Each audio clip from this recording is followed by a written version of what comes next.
Hello, everybody. Welcome to Sonic Talk, episode 681. Phew, that was a skin of the teeth affair. This is the music technology podcast, which we will get onto in a second. I just want to say thanks for all of you hanging in there. What happened was I was trying for another cloud production because that's what I want to try and do from Superbooth, because Superbooth is coming up soon and we want to do some remote interviews and all that sort of thing. In fact, if you do check out, go to superbooth.com. There's still plenty of tickets left, so get over there and book your tickets. Lots of fun to be had, lots of entertainment and things. Superbooth.com, not Superdoo. Anyway, so what happened was I ran up this cloud thing because I did one last week, but as soon as I added more than one caller, the machine started to fall over, so I need a bigger boat, as it were. So I do beg your pardon for those of you who missed the initial part and then came back and kind of wonder what's going on. Here we are. But that was about the quickest possible turnaround I could manage. I'm using the same license. I'm allowed to do that on two computers, so I had to shut the cloud one down before I could launch the one here. But I got the name tags right. Hooray! And then we have Matt Hodson, who's the first of our guests. How are you, Matt? Are you well? Well done, Nick. You can do this, mate. It's all going swimmingly. I'm sure people don't mind waiting. It'll be fine. It's all good. Yeah, I'm good, thanks. It's really hot here in Brighton today, yeah, not really much to report. It's good to be back on here. I've been busy again, just writing loads of music. Just loving all that. I've got actually releasing a music video today at 6 o'clock on YouTube. I'm just looking for the link now. Here we go. I'm going to post it. I'm even going to be able to get it together to post. Oh, nice. Oh, thanks. Yeah, I mean, people premiering music videos and stuff like this, it's actually quite useful. It's quite cool to do that kind of thing on YouTube. If anyone from Apple's listening, though, we need to have a chat, because all of my songs that I'm releasing, typically the way that I make music, they're all over 10 minutes long for a track. So when these things land on Apple, their policy actually puts it down as an EP and not as a single. So I then have to manually get in touch with Apple and ask them every time, can you change this from an EP to a single? And we go back a bit of to and fro, and they've just started ignoring me now. So it's a strange policy of Apple's. Please, can you change it? It's fine on every other streaming service. Ah, okay. Well, I'm hoping that there's all these kinks and things. So I just realised I ran the trailer of the show and it's showing last week's, or maybe even a couple of weeks ago. Who knows? That was one casualty. What I want to try and do is be able to figure out how to synchronise all of my stuff in the same place. So I just basically make one show and I load it from wherever it is, cloud or local. I haven't quite got there yet, so sorry about that. But lovely to have you, Matt. And Cheers. The link is in the show notes. I'm just making sure that did get posted, and I wasn't posting. Yeah, 6 o'clock on YouTube. If anyone wants to join in, I think I just pasted. I think what I've actually done is just pasted that. No, I haven't. This one. I pasted the show, today's show in there. So I'll just paste that. There we go. That's the one. That's where you want it. So anyway, next of our guests, we got Charles Chicky Reeves. Charles is here. How are you, Charles? I know your camera's looking mighty fine. How are you? I'm good. I'm good. I was just discussing with the other guests that the plague had hit my house, and I've recovered now from it, and so I had a 2-week forced break. But generally speaking, aside from that minor blip, yeah, I'm doing great. We're doing touring right now, or all the festivals, I should say, with Howard Jones, and I'm spending the rest of my time either doing admin stuff, walking the dog, catching up, or doing music. Well, so, I'm glad to hear you're all right, because obviously my daughter's currently on the tail end of it. I mean, it's a nasty thing for some people. Many people get it milder, but I mean, but yeah, don't get it, folks. It's not good. But lovely to have you, Charles. Nice. Lovely to have you. And we've also got Mr. Dominic Hawken there, Mr. Wiggly.co.uk, maker of the fabulous Incinerator plugin and host to many. You've been getting some quality guests on your show, Dom. Absolutely. Inky the Cat, Kent Spong, And this week I was very honoured to talk to Charlie Clouser, who's the keyboard player of 9 Inch Nails. And I think it was a stepping point for him to come on this show. So hopefully he'll be on here very soon. But that was really interesting. If you want to search Mr. Wiggly on YouTube, if you haven't subscribed already, it was good. It was a really good chat. And he did my daughter's quiz as well. So Charlie Clouser from 9 Inch Nails was coming up with names for my 9-year-old daughter's cuddly elephant, which, to be honest, has been a life goal for me for some time. Yeah.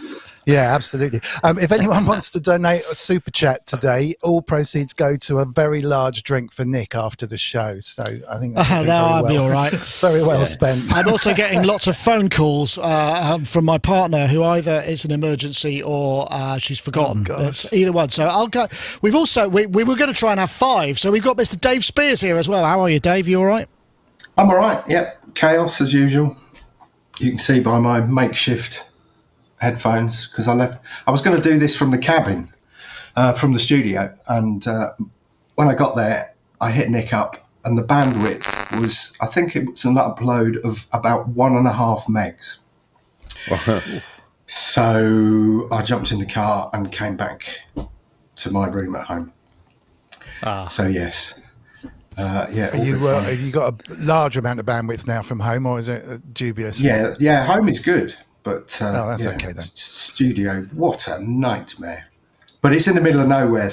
But I have seen these vans driving around with some kind of fiber band, something, blah blah blah. And I'm like, you have Mr. Musk, Elon Musk, and his satellites is now an option as well. No latency and all that kind of stuff. So you can. I'm thinking about it here. I have to buy a leased line because we live in the middle of nowhere here, which is really expensive. But for about £50 a month now, you can connect up to Elon and his Satbot network, and apparently it's pretty good. So it's definitely an option that you can kind of go with now. Although, have you tried it, Tom? No, a friend of mine has, and it works. It's one of those things where it's beta, so I don't know if I rest my company on it, and also you don't quite know how it's going to go as there's more and more take up.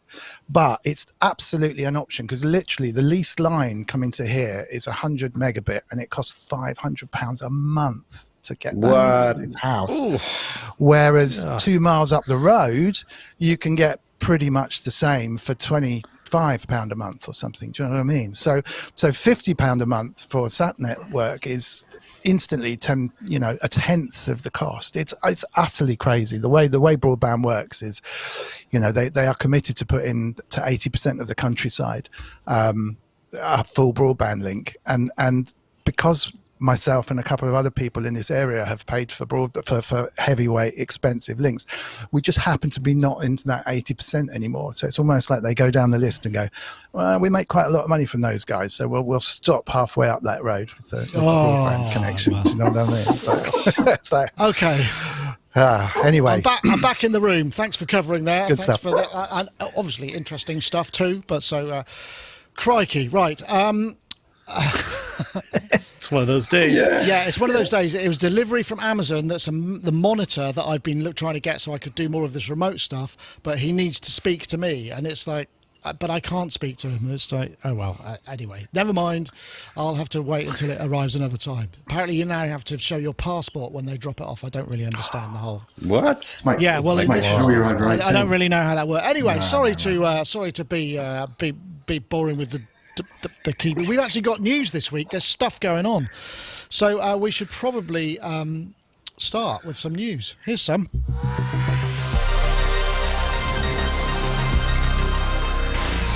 Yeah, this is the news that there's the new Take 5 from Dave Smith.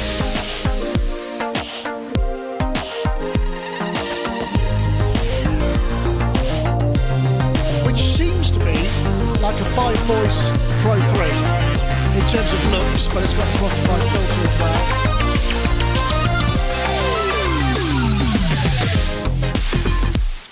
well. Right. So yeah, news. I guess it's the first. This is the first of the instruments that's kind of come out under Focusrite / Novation's watch. So it's kind of interesting. They've gone with this 5-voice, and it's got this kind of 2 VCO, sub oscillator, Prophet 5 4-pole filter analog, dual digital effects drive, 2 LFOs. So it's quite a similar kind of form factor. It's just the voice count and possibly certain little bit of cosmetic stuff. This It's about $1,200, so it's not super cheap, but it's kind of more affordable. So I think the Pro 3 was around about £1,000, so probably a similar amount. So this seems like, I don't know whether this is economy of scale on manufacturer or anything yet. Anyone got any thoughts on the Pro? Did you buy a DSI? Did you buy a Sequential Chicky? Is this the sort of thing that floats your boat? I've got a Rev 2. Yeah. So I have a Rev 2. It's okay. So this is cheaper than a Rev 2, but it's not a lot cheaper than a Rev 2, and the Rev 2 has a lot more stuff to it. I mean, I have a 16 voice version of it. Well, it's got two layers as well, anyway, hasn't it? So yeah, exactly. And as I'm learning, because I've been diving into it. It's actually sitting right next to me. I've been really diving into it for the past week. Okay, so. There are things I like about this. I love the fact that it's an aggressive sounding synth. That's a good thing. It doesn't sound like everything else out there, which is nice. It just I cosmetically I'm not crazy about it. I think it's the thing that I don't like about my Arturia stuff, which I love Arturia stuff, but my Matrix Brute. Is that what it is? Yeah, Matrix Brute. Yeah. Sorry, forgot the name. My Matrix Brute. I don't like those plasticky knobs, and I do like the really solid, metal knobs on the Rev 2, and I like the wooden in cheeks, which you can't do on this, obviously. It's a slightly small keyboard. Yes, it's portable, but it's not like an OP1. It's not that portable. It's just reasonably portable. I don't know. I love what I've heard as far as the sounds go, but I can't. It's not quite selling it for me. And my Rev 2 will sound just like that, or better, that's actually. True. That is true. I don't know, Dave, if you've got any. Have you got any sequential stuff? I guess you've probably got profits and whatnot. So this is a different era, I suppose. The new sequential era, I suppose. Yeah, totally. No, all ours is really big and really heavy. I suppose apart from the old, we've got stuff like the 6-track and multi-track and stuff like that. But yeah, all ours is old school. Original, well, the dual manual Prophet 10, that's a Rev 3, a Rev 2 Prophet 5, Rev 3 Prophet 5. I'd like a Rev 4 Prophet 5 before I get hooked on this. Well, and actually we bought that Rev -1 thing. Bingo. The kind of add-on. Yeah, no, it would be really nice. And a Pro 1. In fact, I thought about bringing it all back at some point and just kind of setting it up and seeing if I could make something meaningful with it all. I heard a couple of demos of this. I haven't even looked at the spec sheet, to be honest. So, I'm afraid you're talking to the wrong person. Go back to the 70s and I'd be the right man. Okay. Well, that's fair enough. I don't know.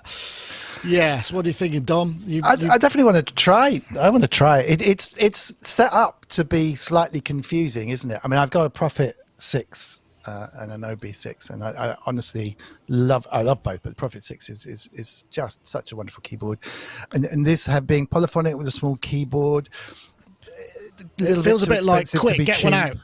I mean, it sounds brilliant though. If they played the music on that little thing, vid piece that you ran on it, it sounded fab.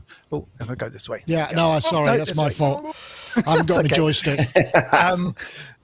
But yeah, I don't know. It's not on my list. It's one of those at the moment. It falls into the slightly too expensive to be well, it's not an impulse purchase, but you know what I mean. It's a difficult one, isn't it? I mean, I can't see too much of a difference in buying one of those or a desktop version with no keyboard, and which will probably come along, no doubt. Yeah, I'm not getting too much more out of that keyboard as a player. But I'd love to hear it. That's the main thing. That's what it's all about, and it is more affordable than some of the others. So, but the general take so far from all the people who haven't heard it either, apart from on the demo, has been like, well, that's a bit weird, interesting, but a slightly odd oddly placed product, I suppose. But it's all about Yeah, the sound. I guess. I mean, the Pro 3 sounded really nice. I mean, it's a great synth, but and the I guess having the 5 voices. I mean, I'm personally quite like low polyphony count synths as well, because it makes you kind of choose your notes and get use the sound. But yeah, it seems like an odd stopgap to me. I don't know what you think, Matt. Yeah, I actually had to look at the spec sheet, because I kind of lost my way a little bit with the Profits, Pro 3 and Profit XL and Profit X and the OB6 and Profit 12 module. I kind of every time these are coming out, I'm kind of a little bit like, oh, what's the difference between this one and the other one? What are the real differential kind of things that are really different between each of them? And I understand some of them have got more polyphony, some of them are semi-weighted, some of them have got I think the Profit 12 module's got kind of 4 LFOs per voice and that kind of thing. So there's those kind of things. But beyond that, I would be really quite, I'd need to sit down with all of them, have a good play with them all to really decide about which one of these I would go for.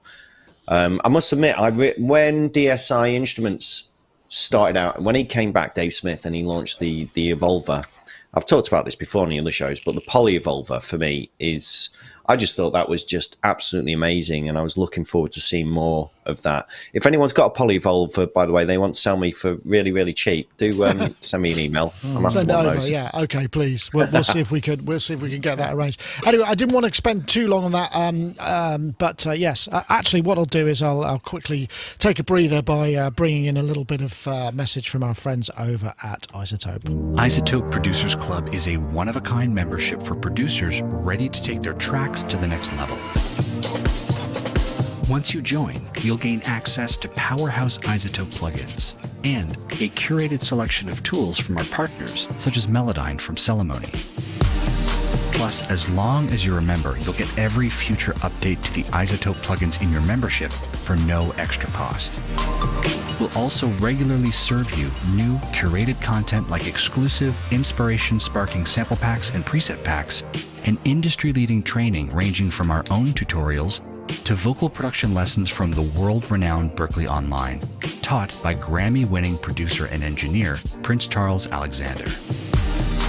With new content being added every month full of valuable production techniques, tips and tricks, and solutions to common production problems, becoming a member is an investment in your career that grows as you and your career do.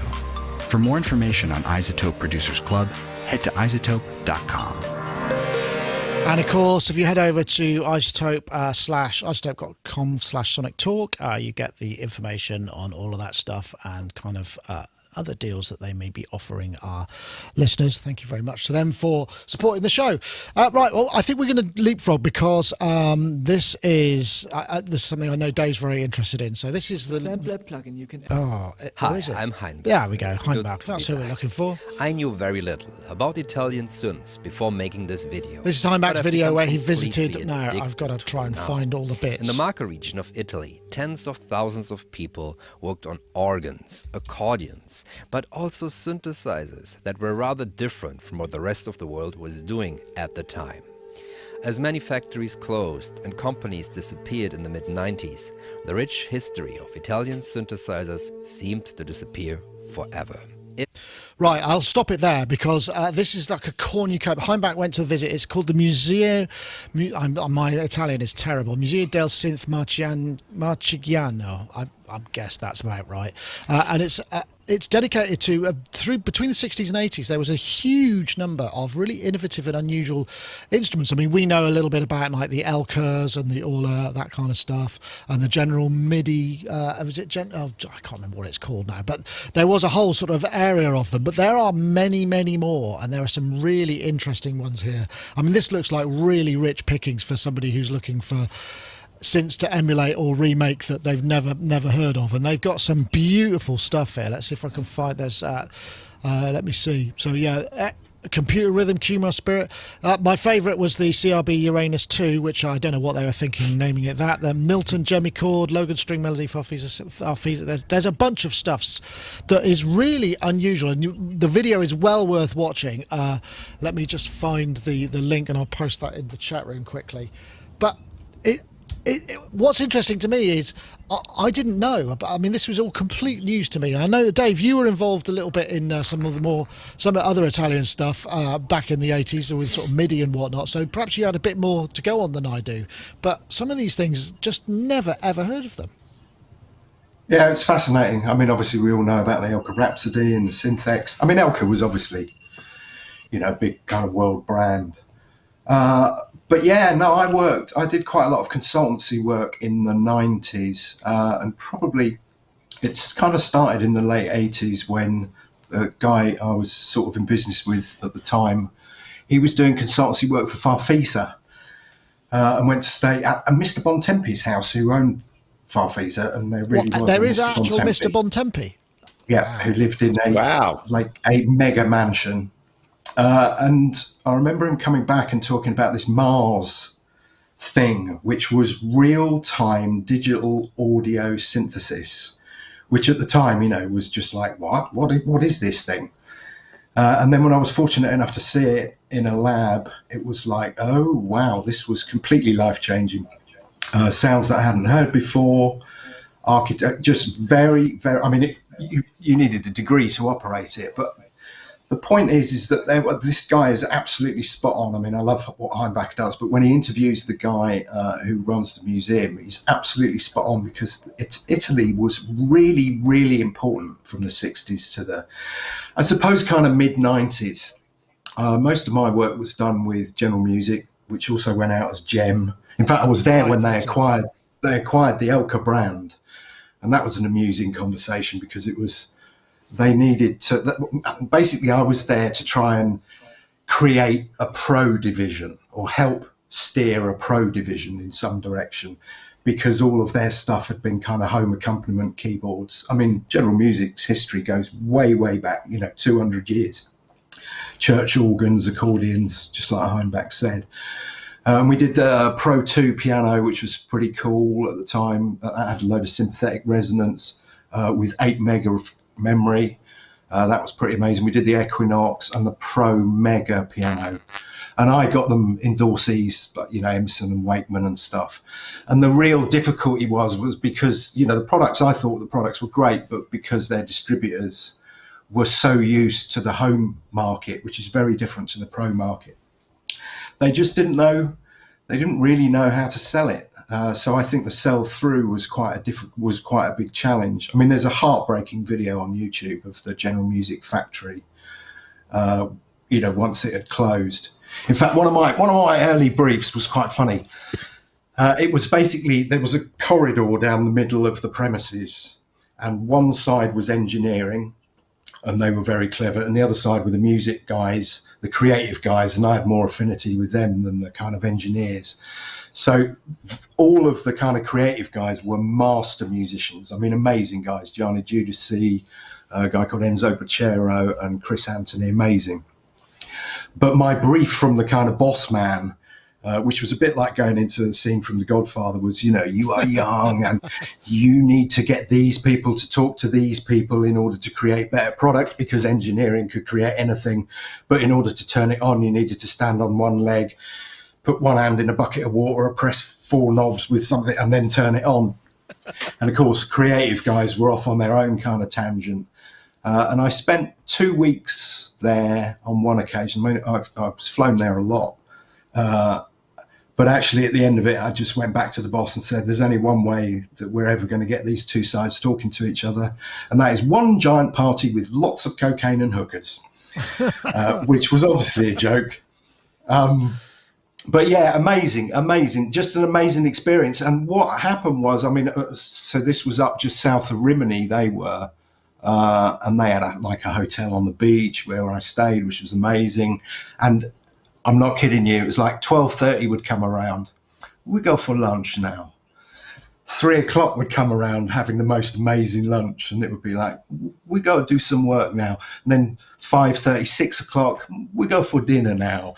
And it was just like, I must have put on so much weight during that period. But I would go to these mad restaurants with these guys, and then they'd all be in the kitchens, with the chef telling them what they were doing wrong. I mean, it was just such a brilliant vibe. And then people like Jean-Paul Gaultier would walk in and sit on the table, and I'd be like, can I just call my wife? Can you just talk to my wife? But further south, where this is what this museum is talking about, is Recanate was a really major manufacturing plant. So it was funny because obviously with the sequential circuit stuff, when it became sequential and they did things like the tom and the multi-track, they came out of Italy. But Okay. Roland were there, Korg were there. I mean, obviously Fatah were there. But it was a real hotbed, and it was an amazing period because there was so much creativity going on. So, yeah, that's why I wanted to come on the show today, is just like hats off to the guys for helping preserve this. And the real pinnacle was, so I'm talking to Hainbach, and I'm explaining to him about this Mars thing, which I'd seen, and then obviously Farfisa stopped making musical instruments, just went into components. And I've always wondered what had happened to this. And Hainbach sends me a picture saying that these guys rescued 20 from the factory, and they gave Hainbach one. And at the minute he's trying to find the leads to piece it all together to see if he can make it work. And if there's one guy who can make that thing sing, it will be him. Nice. Oh, well, great story. Thank you very much for that, Dave. It's interesting. Has anybody? Because I know like Will at Goldfrapp's got some Farfisa transistor organ stuff. He's got a really beautiful orange one. And he's got an Alka Synthex, which I've never really played with. But outside of that, I'm not that familiar with anything. Is it a show of hands? Has anybody else got any Italian synth experience? It's curious, isn't it? How little of it there is, and in many ways, considering there was so much creativity going on there doesn't seem to be like a golden era or a rich scene, that, at least that I'm aware of, I'm sure there must be, of music that was produced for the Italian culture during that time, using those instruments. It's a really kind of, that's why it seems such a sort of hidden secret. Great video though, great piece by Hainbach. Yeah, it does make you wonder if these synths had continued, what their legacy would have been, how different things might have changed in the music production scene.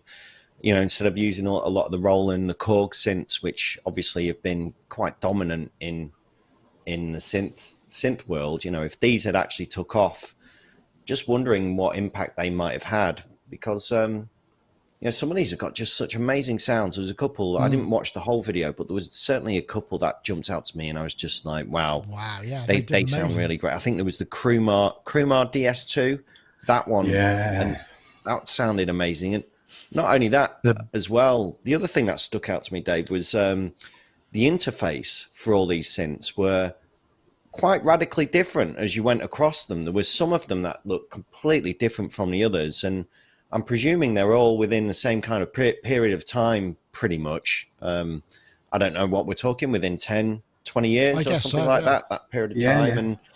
And they've all got quite distinct user interfaces and dials and character, just to look at them before you even hear them. So they were the kind of key things that stuck out about me. But I'd love to have, if these things had carried on, what the legacy would have been and how it might change. Just wanted to jump in there. That, of course, the Gen SX1000, that was very popular. The little sort of affordable, funky lead synth seemed to be. That's probably. I remember there are a few bands that I worked with in Bristol that used to tour with those, and they were quite popular. And I guess they must have been one of the sort of genre of or affordable mono synths that were possibly a little cheaper than some of the more famous brands, I guess. Yeah, the Krumar DS2 was funny because I went to the States for the first time in 1978 or 9. And I've told this story a million times that, they had like music stores with synthesizers in, which we kind of didn't really have over here. So I did a road trip across the US, but I punctuated it with visits to shopping malls that had synth shops in there. And I remember going into one and I was like, this DS2 looks interesting. It's affordable. Doesn't it? And affordable. It was, well, not now. Doesn't look affordable. Well, then it was, compared to kind of ARP and Moog stuff. But what was fascinating is it was the first time that I learned about divide down oscillators, because I was like, wow, this. And the guy was going, don't buy it. Not that I could have afforded it as a 16-year-old, but or 17-year-old. Because, when you release the keys, it'll jump to the last release keys. All the notes will jump to that, which is obviously the kind of big issue with divide down stuff. And then he proceeded to try and sell me an Quadra, as if I had the kind of money for that. But yeah, You obviously just looked wealthy. amazing. Yeah, well, I like to pretend. I mean, look at that thing. I though. missed mean, why look at they. its- Sorry, Sorry. carry on. I was just going to No, say it's I good. missed why they kind of dropped away as a thing. Like the dinosaurs got wiped out by whatever. It's like, did I they just think spend too much time in the restaurants, or what was it? Probably. I mean, there was certainly an element of that. In fact, when I kind of ceased with general music, and I was only there on a kind of consultancy basis, they had just done a deal with PV to sell their stuff through there. But actually, Nick and I were talking about this pre-show, and I'm pretty sure, I mean, you can see a couple of synths in there. There's a CL, which was actually what became the Art Quadra, or vice versa. Right. Not the Quadra, Right. the Quartet, the little string machine-y thing. But I'm convinced now, looking back on this, and again, this is why this kind of museum is really important, and it's important to document this. I'm convinced this was the precursor to all the manufacturing moving to China. Right. This is Right.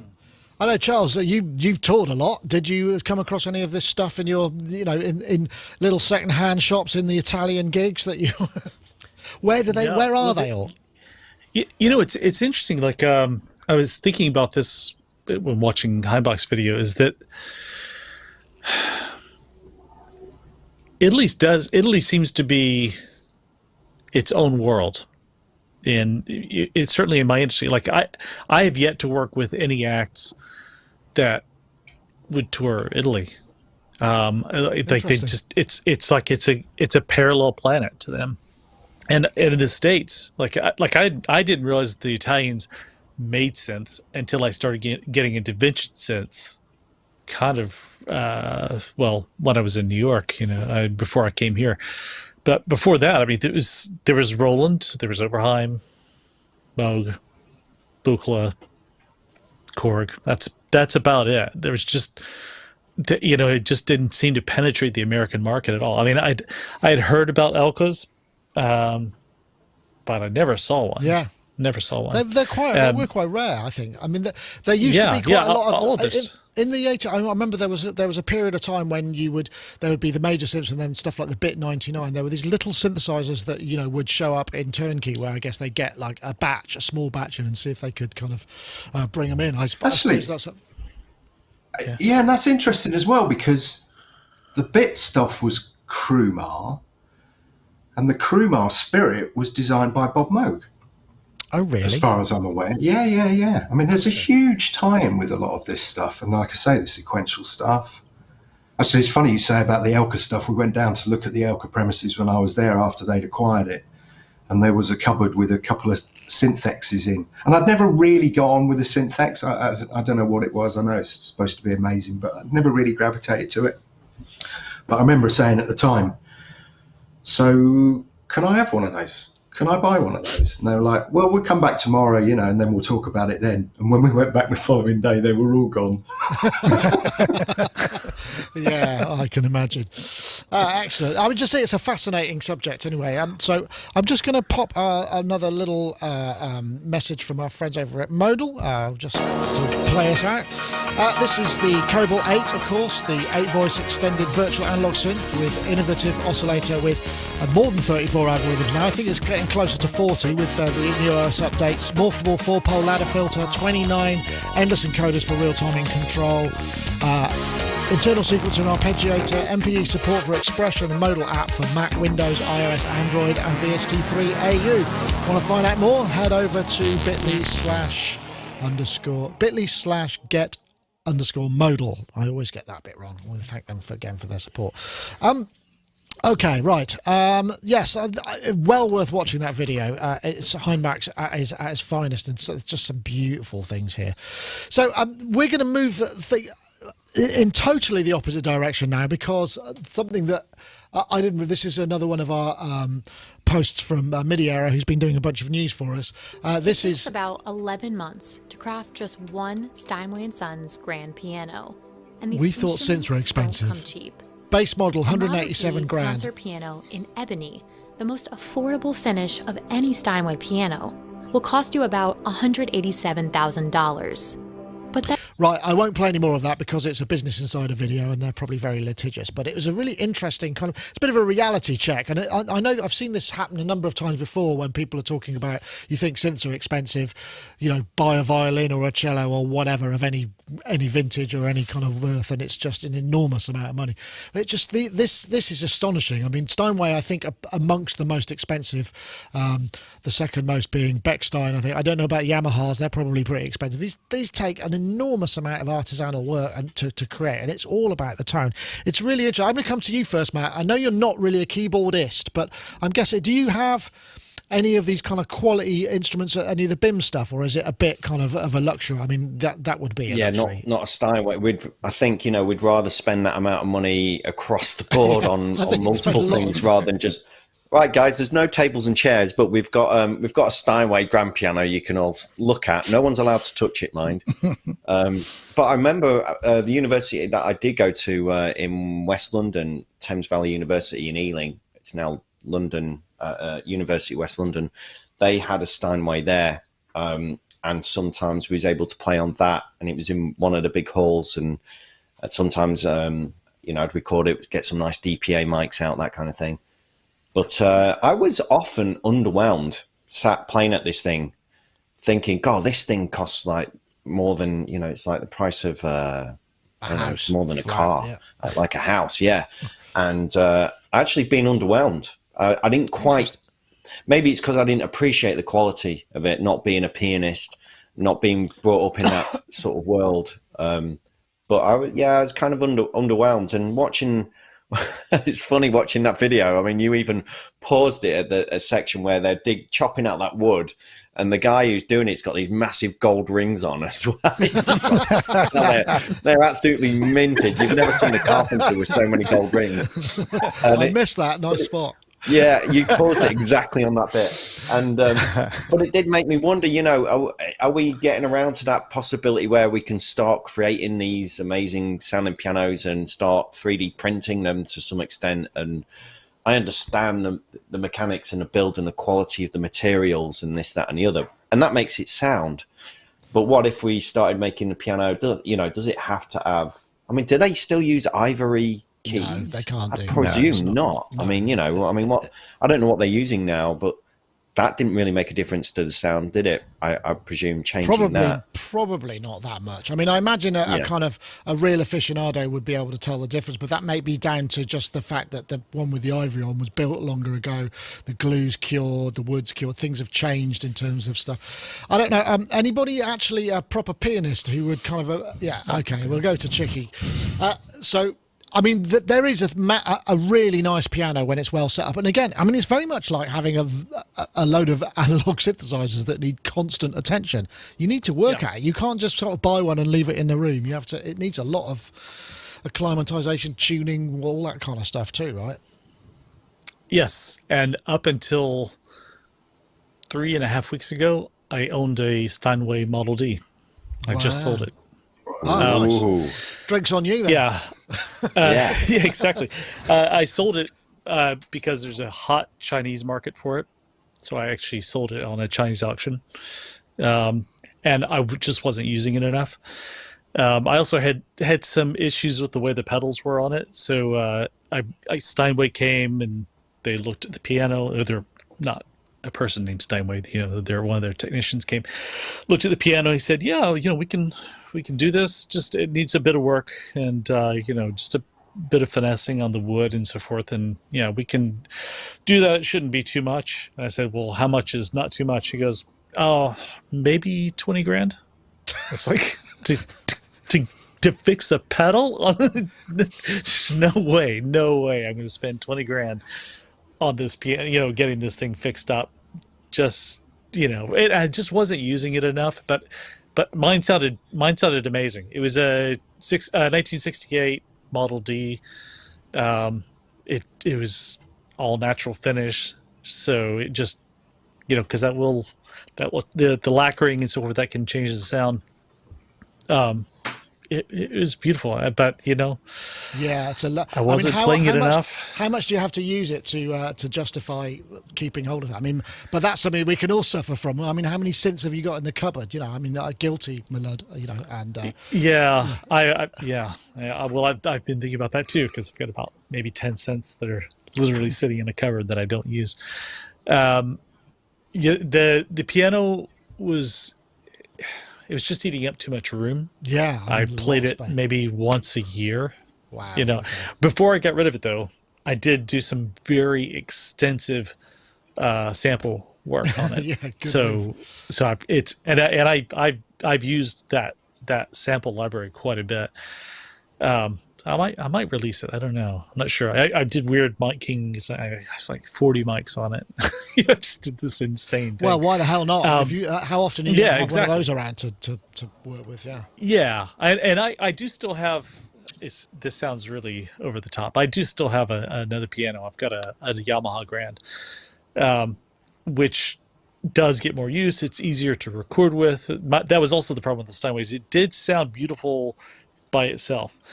It was difficult to record with it because it wasn't a particularly bright sounding piano. The Yamaha cuts right through, and with the Yamaha, I can also load in a MIDI file, and it's an actual grand piano. This clever. So I can create a standard MIDI file, put it on a floppy disk, and then record it, and it plays back really well. The resolution's really quite nice, and it sounds really good. I don't use that enough, but I definitely use that a lot more than I ever used the Steinway. The Steinway it was a beautiful piece of furniture that was just eating up too much room in my house. Yeah, well, geez, I mean, that's massive. So there you go. I know, Dom, you play piano as well. I mean, there is something, I mean, sitting at a grand piano or any kind of piano is a beautiful experience. I don't think I've ever played a Steinway. I think the closest I ever got was to the Yamahas at the Yamaha place when we went to Japan a couple of years ago, and I sat and played a couple of those. I mean, I say played.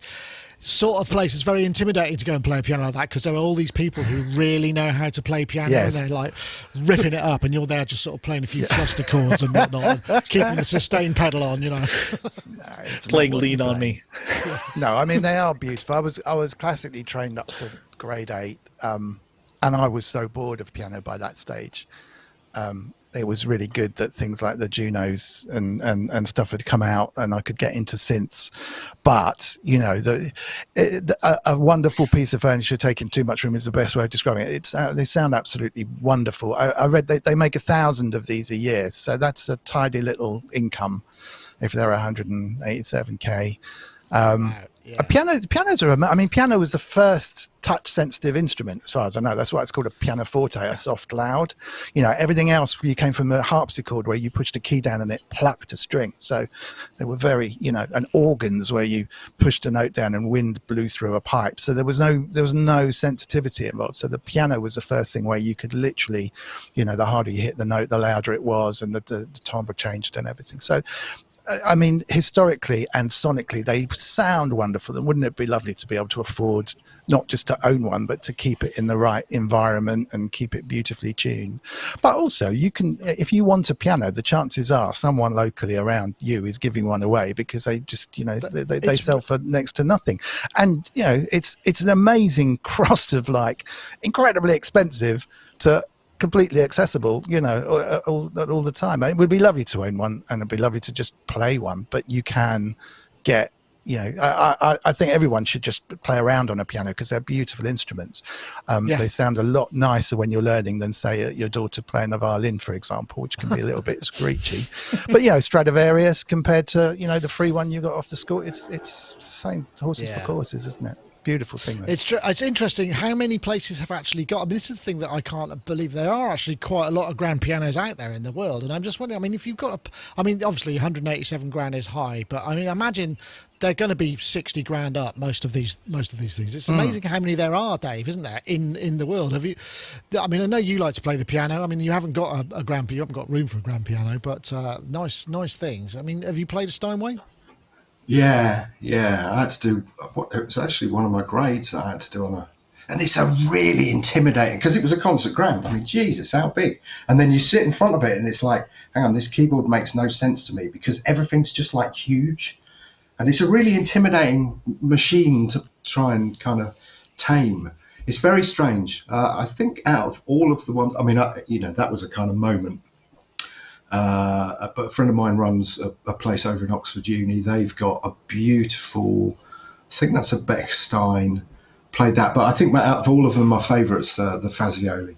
For me, that was just like, it just had a tone. I don't know, isn't it? Yeah, there is. Yeah, it is about the tone, isn't it? In many cases, I mean, it's like, strictly speaking, I mean, the Steinway, the Steinway is an American brand, isn't it? So does that mean it's almost? It's you have two different Steinways. You've got the New York Steinway, and then you've got the Hamburg Steinway, and they are essentially the same company, but they command different prices.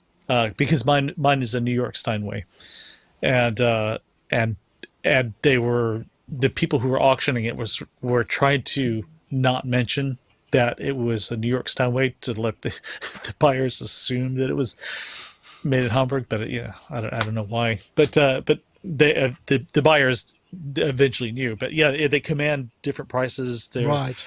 They're an American and a German company, but their affiliation is. Yeah, it's kind of it's quite a loose affiliation. There's probably a book in there somewhere, isn't it, about the kind of way that whole works around. But I mean, for the Steinways, that was very much the sound of a lot of the kind of classic jazz standards, wasn't it? And then Bechsteins were, there's a real sort of there's a different style. Bosen, is that that's the sort of classic American jazz, yeah? Bosendorfers and I mean, it had a lot of. Like Lichtenstein, that was another big one, which I used to have one of those. I gave that piano away, which is a shame. It's a beautiful piano, but no one would buy it. But now the band Frank Moody has it. But yeah, so Bosendorfers are I think that's a much flashier piano than the Steinway. Right. It records really well. It's also a lot more expensive. Which I didn't quite realize. Crikey. Yeah, my daughter goes to a school here, and for some reason they decide to buy a Bosendorfer, for their to put in there, and they spent $200,000 on it. Jeez, on a piano. Wow. Wasn't there a thing where Steinways went up in value that they would buy it? Yeah, back? they continue to go. Rumor, and is this a rumor that they would buy it back a year later? For more than you paid for it. Well, it says a 10-year-old Steinway. Sorry, carry on. I was going to say just online. It says a 10-year-old Steinway go up about 5% a year, something like that. Okay. A 10-year-old one goes for 75% of the retail price and goes up 4% a year. That's from Reuters, not from Steinway. So you can kind of invest away in it. Excellent. I made the mistake of going into the piano hall at Messe with the biggest hangover that I'd ever had, thinking, it'll be like gentle, tinkly music in there. It's better than the drum hall. Oh my God. I mean, you've got two types. You've got the guys rehearsing their whole concert piece, and then you've got the other guys with their head in the top of the piano, kind of listening to the sympathetic resonance and stuff. And I'd got a balloon, and I just burst it behind somebody who'd had his head in there, and he smacked it on the top of the piano. It was just scheisse. I tell you what, even worse than that is if you go in the first thing in the morning and you've got a hangover, it's an entire room of strings being tightened. So and that is a really strange experience because he's just going ding ding ding ding ding. It's very tense. It's a very tense atmosphere when you've got a room full of pianos being tuned. That's a very different experience. That's hilarious. Yes, anyway, it's good fun. I think maybe I'm going to think about quitting while I'm ahead because I'm running out of energy. And we've got some more topics for next week. I do apologise for maybe if there's something specific you wanted to talk to, but maybe next week we'll have some more, and I might try and do another version of the cloud, but I think I'm going to need a bigger computer, which is obviously quite a lot bigger computer. But thank you very much, everybody, for sticking in with me. Dave, it's lovely to see you. Thanks for joining us in the. It's our first 5-person panel for a long time, and this machine seems to deal with it much better than the massive one online. But hey, whatever. Nice to have it. Any exciting stuff going on in your world that we should look for? Loads that I can't talk about, but really exciting. Yeah, things are Yeah, there's a lot of changes happened, and it's all like mega exciting. In fact, I'm now leaving to go for another meeting back to the place with the 1 megabit broadband. 1 megabyte? Oh God, 1 megabit. It is. Yeah. I'm phased. Very little. Well, lovely to have you, Dave. Thank you very much. Also, Thank Mr. you. Dominic Hawken. I guess who's on your show this Sunday, Dom? Have you got a guest ready? Not quite ready yet. I never plan things in advance, but it's going to be fun, whatever it is. I just want to say you missed a couple of super chat kind of donations. So I was just going to say thanks I to managed to get a Synth couple. Addict, Yeah, Simon there he Fenn, is. Synth Addict, Wagyu, and Robath. Just big thanks to them for donating money. That all goes to Nick's big beers after the show for actually making it through this far, which was awesome. Whenever that's going to be. Do, I haven't spent it please yet. do. It's building I up. need all the I need all the subscribers I can get. So pop on over to Mr. Wiggly on YouTube.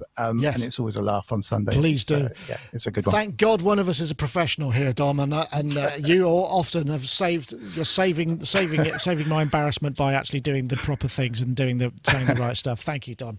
Yes, do check out stuff. And also, Charles Chicky Reeves, thanks. Nice to see you back on form. You sound 100% to me, so I'm glad you're through it, and I look forward to hearing more tales of you being on the road. When are you out next? Are you off somewhere? I leave on Friday, going up to, I think we're doing Edinburgh, doing the Let's Rock Festival at Edinburgh. And I think, it's every weekend through October, basically. And in between then, I'm writing music and working on my own sort of thing. I've got an album project that's coming up, but it may end up being a non-remote thing. I may have to actually go somewhere to mix it. So, but we'll see. But it's a pretty chilled schedule. I like doing just the weekends. That's really a nice thing. Isn't that just? Well, congratulations for that gig. That sounds like a dream gig. Thank you. Also, Mr. Matt Hodson, as in for AKA Maths, I'm going to post that link to when's it going live, Matt, your video? 6 o'clock tonight over on youtube.com/maths. I'll be there chatting about it. It's a pretty weird video, folks, so be prepared. If you've seen the little trailer on my YouTube channel, you'll see what I mean. But there's a lot of weird stuff going on. But thanks for having us. You're welcome. Thank you, everybody. I can't do Take care, 5 up, but there's 4 up and Dave. So we'll see you all. We'll see you all very, very soon. Thank you very much, everybody. See you next time. Take care, everybody. Bye-bye now.